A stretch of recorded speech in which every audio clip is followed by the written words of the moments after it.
All right, so then we were talking about, we finished activity B number 6, and we're on number 7. It says when two waves have slightly different frequencies and they combine, we hear the variations in volume of the sound.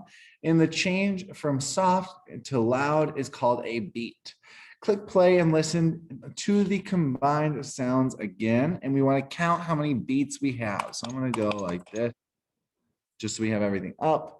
And then make sure we're counting to figure out how many beats that we have. So anytime it changes from soft to loud.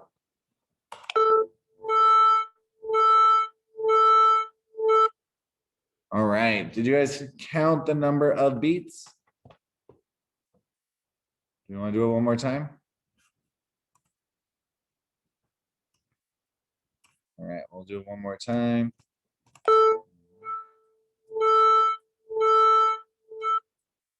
All right, how many beats did we have there?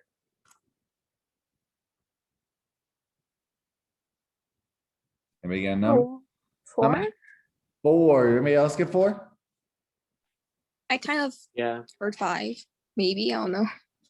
4 or 5. All right, so let's try one more time. All right, remember, it's anytime it goes from soft to loud.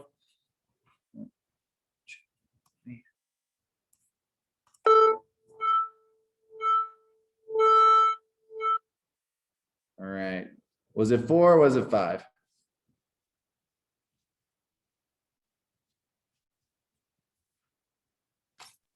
I think it was 5. All right. 5, 4, 4.5. All right. What are we going with? 4 or 5? I'm good with either of those numbers. Which one do we want to choose? 5. 5. All right, let's pick 5. That sounds about right. So when loud to soft, we saw it about 5 times. Awesome. All right. So then if we keep going.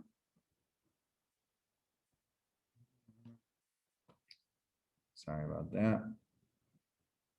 Let's keep moving.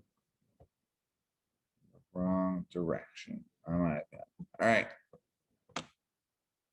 Okay, so the next section says the loud part of the beat is the result of constructive interference.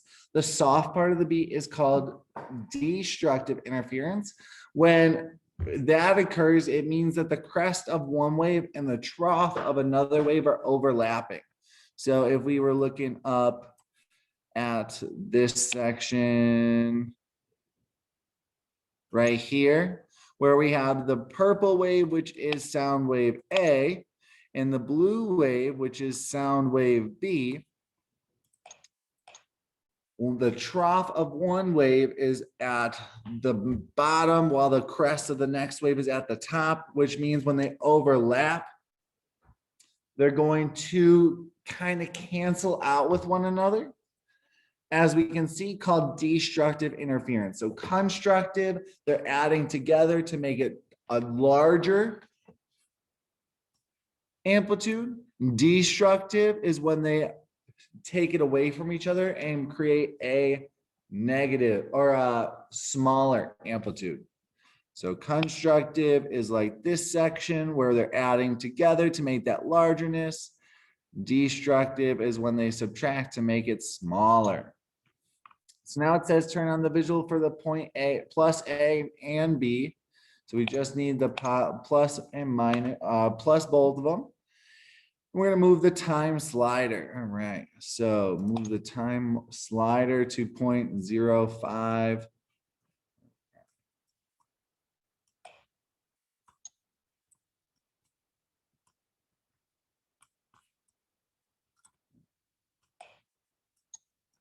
Sorry about that, guys.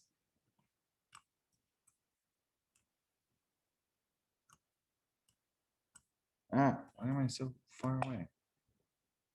0.05.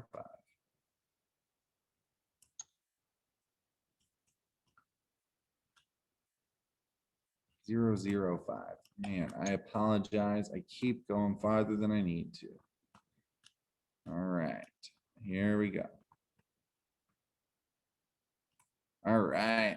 So we moved it all the way down and we're gonna write down we're gonna look at the value. Is this constructive or is this destructive interference?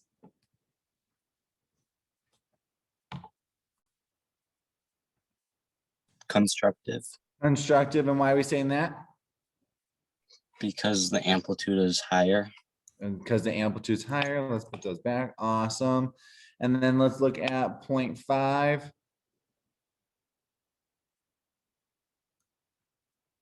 0.5 seconds, sorry. Cast it.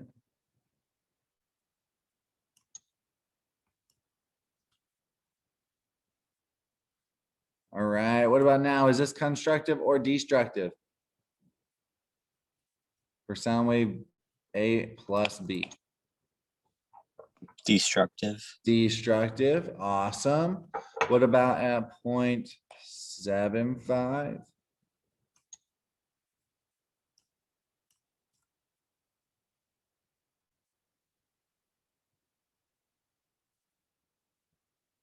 All right, what about here?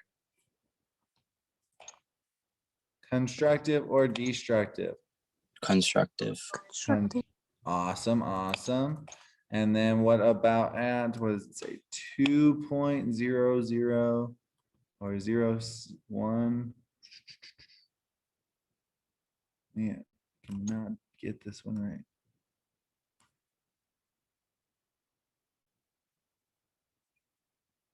What did I hear?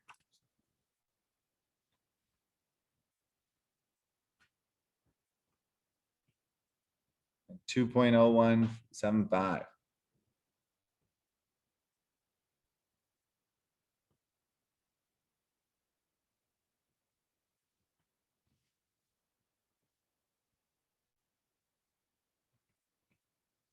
constructive, Constructive again, even though we're talking about the trough this time, it's still constructive because it is larger than our sound waves were originally. So even though they're both at the bottom, it's still considered constructive, because they're adding to make it larger.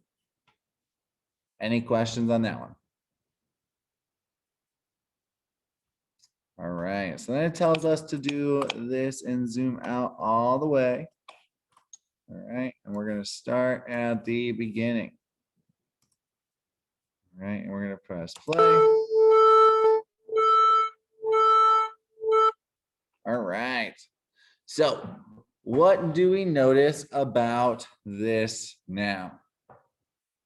What do we see in this section?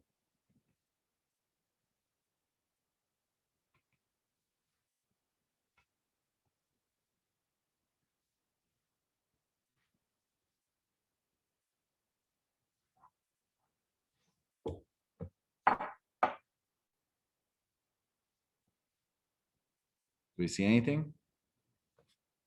it's going up and down. It's going up and down, and then let's listen to it again and watch what happens as it gets louder and as it gets softer.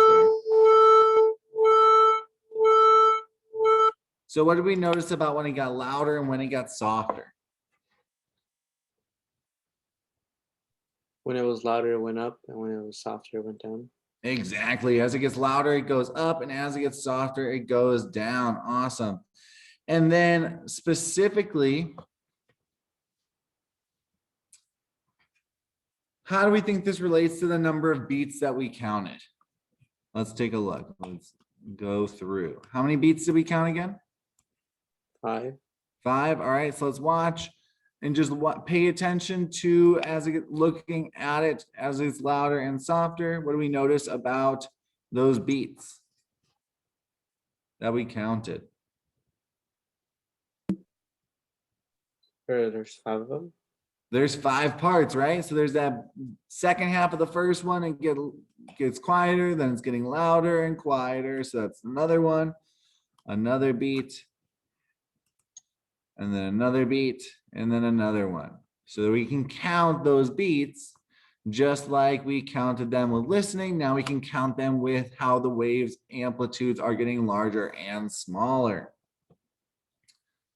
All right, and so if we play it, and we have How does the sound relate to those green graphs? We just talked about it. The louder it is, the taller the graph, or the larger the amplitude is, the quieter it is, the smaller the amplitude, and the parts where it gets close to that x-axis. The next question talks about making those definitions and making them up on your own. So go ahead and answer that question. Question number 9, what are constructive interference, destructive interference, and what are beats?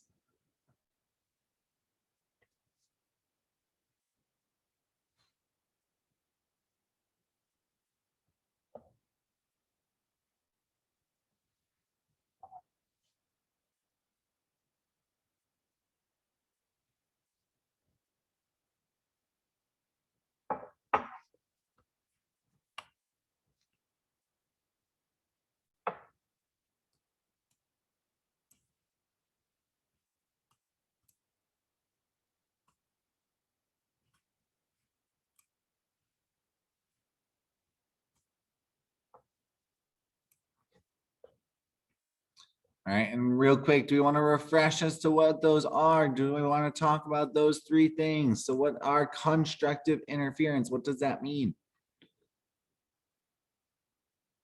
to us? What does that mean?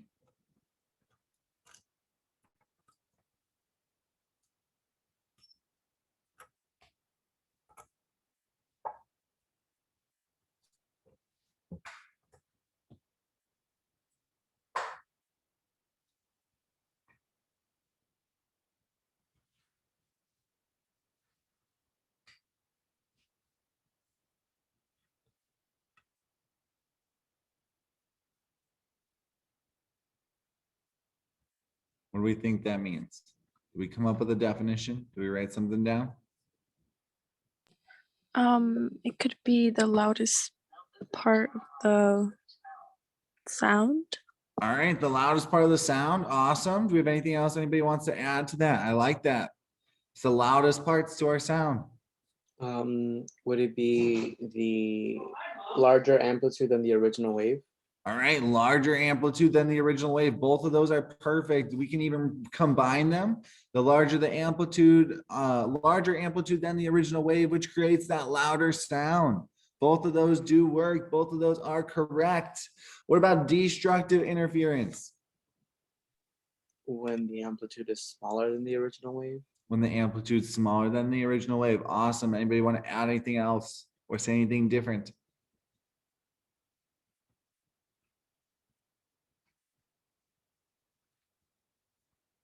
When we have destructive interference, what happens to the sound? Softer.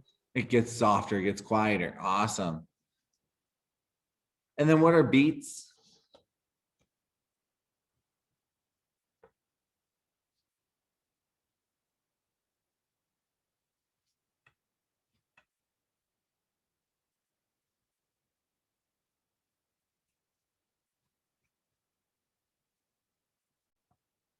Would it be when constructive interference and a destructive interference occur?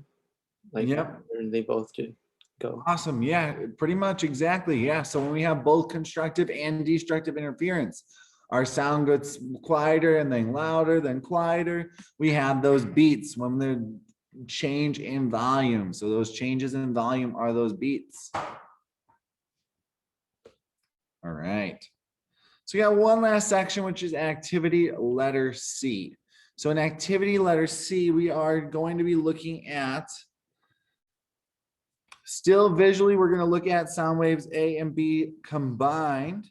We're going to be looking at those frequency changes. And what we're going to do is we're going to decide here, and we're going to make this prediction on our own and then together. We're going to determine how beats are affected by frequency changes. So you guys are going to predict, do you think you'll hear more beats or fewer beats as the frequency increases? Or because when the frequency difference increases between A and B? What do we think? More beats or less beats?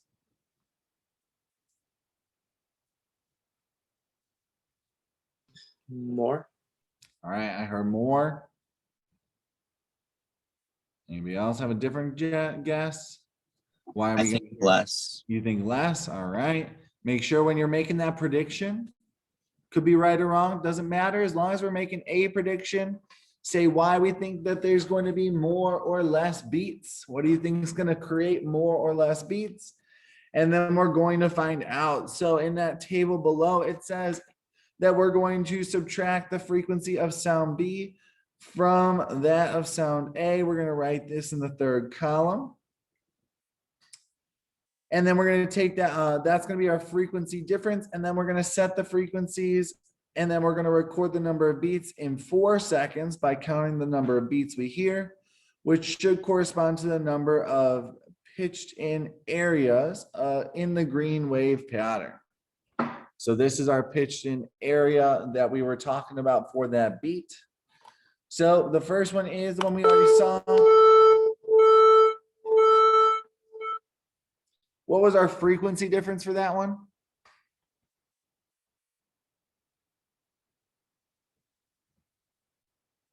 One hertz. 1 hertz, awesome. And how many beats do we see per second? Or hear? Or sorry, per 4 seconds, which is how long this is. 5. 5, all right, so then how many beats are in 1 second? 1. 1, just about 1, awesome.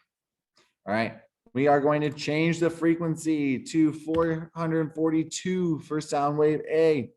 All right, and do it again.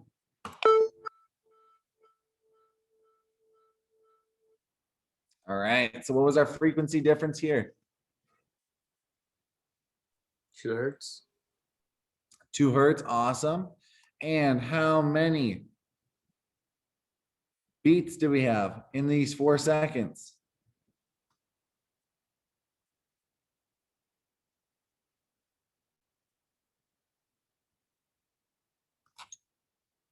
Play it again.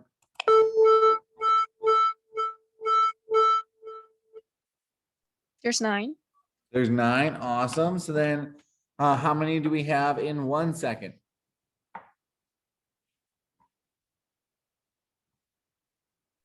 2. 2, awesome. All right. So then we'll go real quick. I'm going to change this one more time. All right.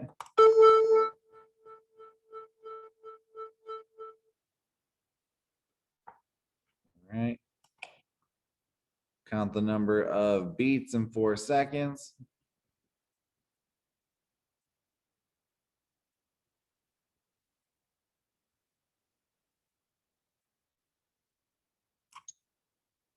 Do it one more time. How many beats do we have that time? In 4 seconds? 13. 13. How many do we have in 1 second?